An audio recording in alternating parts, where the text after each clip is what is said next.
The ceiling contains is 10,000 square feet, and it has 2,600 2x2 ceiling tiles. And the architect decided that he wanted a painted ceiling for our church, and originally his plan was to have it turquoise blue with red crosses reminiscent of a lot of older churches in Europe. And so one day I received a call from the person who was in charge of the building committee or decorating committee, and left a message on my answering machine that said, "Sue, the architect wants a painted ceiling and we want you to do it." So I tried to think, how could I accomplish this very big task? And so I just prayed about it. What should the design be? And pretty much in the middle of the night, I just kept hearing diamonds, diamonds, diamonds. So I knew it was supposed to be something with diamond shape. Father Troncale wanted to use liturgical colors as much as possible throughout the church. So I thought, how could I make a diamond pattern with liturgical colors? So I started cutting mat board little pieces, trying to figure out how to make this pattern. And I struggled for 2 days with it because it just wasn't turning into diamonds. And all I did at one point was just shift it slightly, and then I saw the pattern. And so there's actually just 2 different patterns to start with purple, red, and mulberry color and green. We had the base coat was put onto the tiles of gold paint.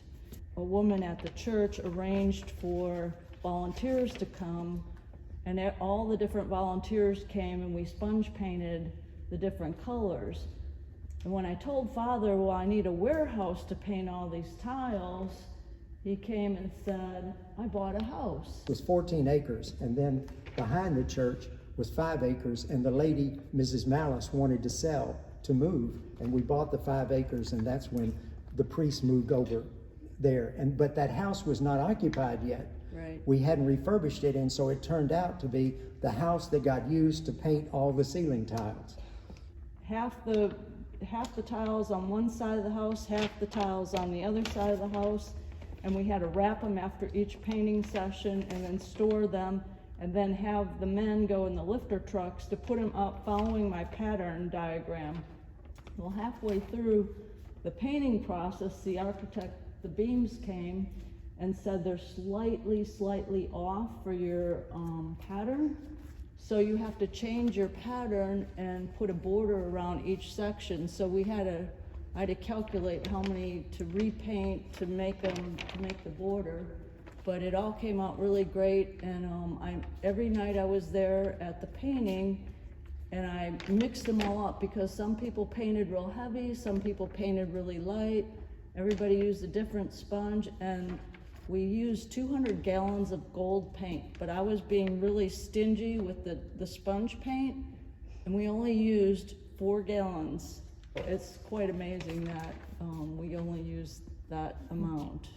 So the liturgical colors that are used in the vestments of the church, where the sign in our Western tradition, the sign of joyfulness is gold or white. And then for penance and sorrow for sin, it's violet or purple. And then for the gift of the Holy Spirit or for the blood shed by martyrs, it's red. And so the liturgical colors were incorporated into the ceiling tiles, and then you had a number of the volunteers from the parish could actually say that they participated in the painting of the ceiling tiles, these liturgical colors.